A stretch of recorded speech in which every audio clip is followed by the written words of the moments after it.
What is this rubbish? Eva's soul nearly jumped out of her body as her boss's voice rang out, sharp and thunderous. She had been working as his executive assistant for almost 2 years, yet she still hadn't grown used to his outbursts. It wasn't the volume that unnerved her, though that was formidable enough. It was the biting intonation that made her feel she could never do anything right in his eyes. Eva swallowed hard, summoning her composure. What do you mean, sir? What do I mean? He looked up from the paper in his hand, his expression dripping disdain. Are you seriously asking me that? His tone dropped. Quieter now, but all the more cutting. The way his eyes scanned her, like she was gum he'd found stuck to the bottom of his shoe, made her insides twist. I'm sorry, sir. What I meant was, if you could kindly point out the issue, I'll correct it immediately, she replied, keeping her voice steady. But deep down, she longed to snatch that paper from his hand and smack him across the face with it. Adeolu Adebanjo was an insufferable bastard, and every day working for him felt like a form of slow torture. When Iwatomi had landed the job as executive assistant at a big group of companies, she had believed her troubles were finally over. The salary was 3 times more than anything she'd ever earned. The benefits were generous, and the prestige of working for a top-tier CEO seemed like a dream. At last, she could pay off her family's debts, buy some peace for her mother, and breathe. Oh, how wrong she had been. True, the loan sharks had stopped harassing her family thanks to the consistent payments she now made. She still had 3 more years of repayments left, but they were no longer living in fear. What she hadn't anticipated was the steep emotional cost, the way her confidence eroded piece by piece under Adeolu's relentless scrutiny. You want me to point out what you did wrong with this report you sent me? Adeolu's voice slammed into her like a wave, snapping her back to the present. Eva resisted the urge to ask which report he was talking about. Doing so would only provoke him further. He received dozens each day, from her, from sales, marketing, HR. Picking a fight over one was typical of him.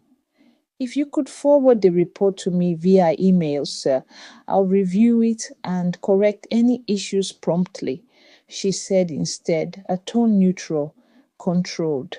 There was no reasoning with a man who believed himself infallible.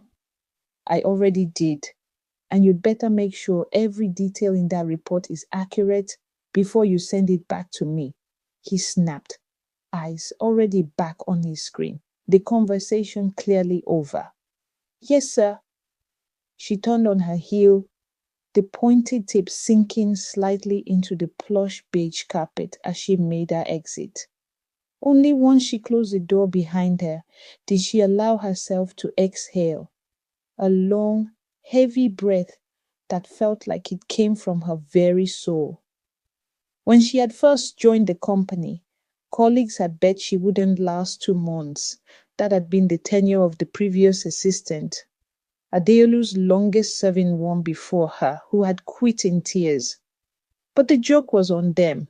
In 2 months, it would be 2 years since Iwatomi took the job, and she wasn't going anywhere, not until every last debt was cleared, and she had enough saved to launch her fashion line. She already ran a small fashion styling business on the side. With over 5,000 followers on Instagram and 2,000 more on TikTok, it was a modest beginning, but it was hers, and she wasn't going to give up. She wouldn't let Adeolu steal her dream, no matter how insufferable he was. With that renewed resolve, she drew in another deep breath and walked to her desk. Her workspace was just outside his office, within arm's reach should he need to hurl more fire her way.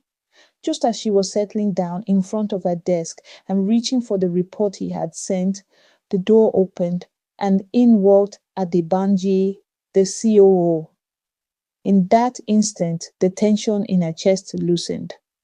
Hey, you, Adebanji greeted, his smile as warm as the sun on a chilly morning. Just the sight of him made Eva's stomach flutter. Hey, you, she replied, trying to muster a soft, inviting smile. She hoped it came across as effortlessly alluring, though seduction was not her forte. Adebanji was the embodiment of tall, dark, and handsome. One of those rare men who knew they were attractive but wore it lightly.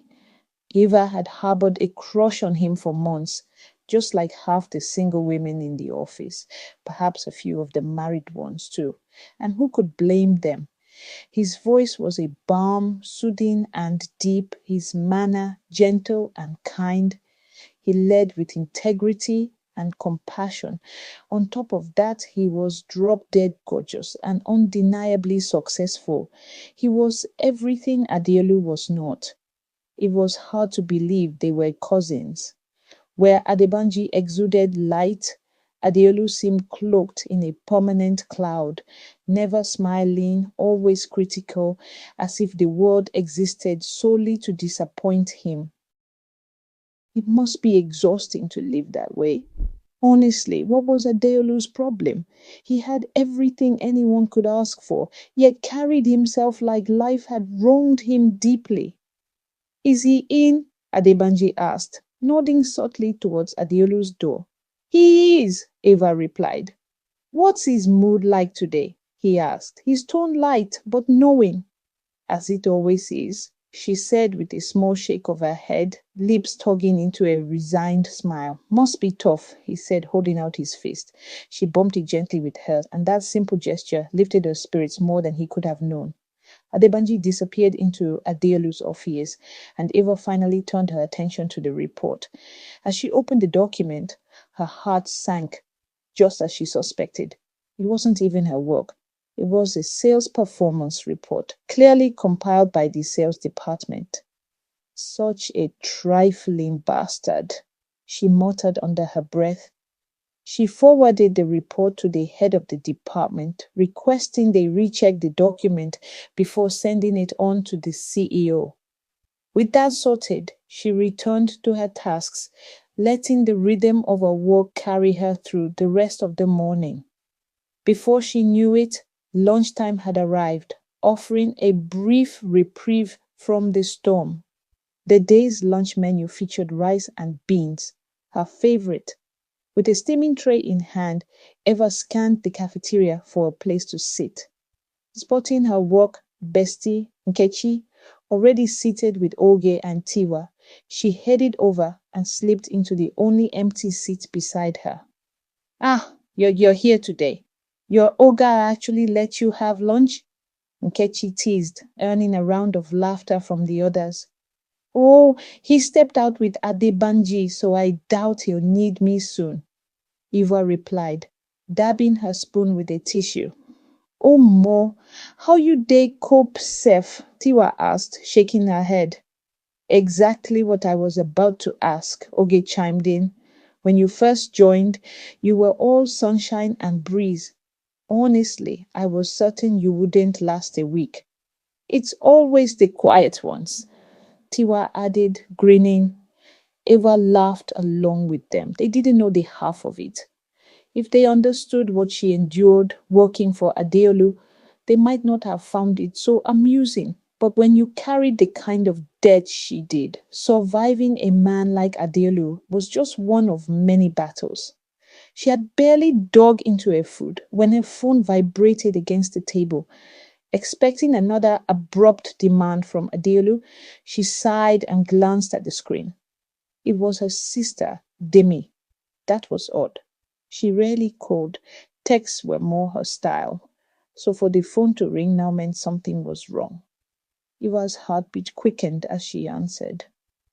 Demi laid, she said cautiously. A cacophony of noise erupted through the line, and a fresh wave of dread coiled in her stomach. Sister Eva, come quick, oh! Those people have come again. They're destroying everything, Demi cried, her voice brittle with panic. Which people? What do you mean? Eva tried to sound calm, but her voice trembled. The loan people, Demi sobbed. They're saying we're too slow with the payments and that some new interest has been added. Sister, I don't even understand what they're saying, but they want to take Boluwatife. Ah, Boluwatife K, what is. Wait, what do you mean? The room spun. Boluwatife, the baby of their family, still in junior secondary school, had stayed home today with a cold, and now Demi was telling her they wanted to take her. I don't understand what you're saying, she shouted into the phone. Sister, just come home, please. They're taking her away. Oh, the line went dead. Demi laid? Demi, Demi. Eva shouted into the phone, but it was no use. God, what kind of wahala is this? She gasped, already rising to her feet. What is it? Nkechi asked, concern lining her face. Oge and Tiwa mirrored the same worry, but Eva had no time to explain. She grabbed her bag and dashed out of the cafeteria, a lunch forgotten, and countless eyes trailing behind her.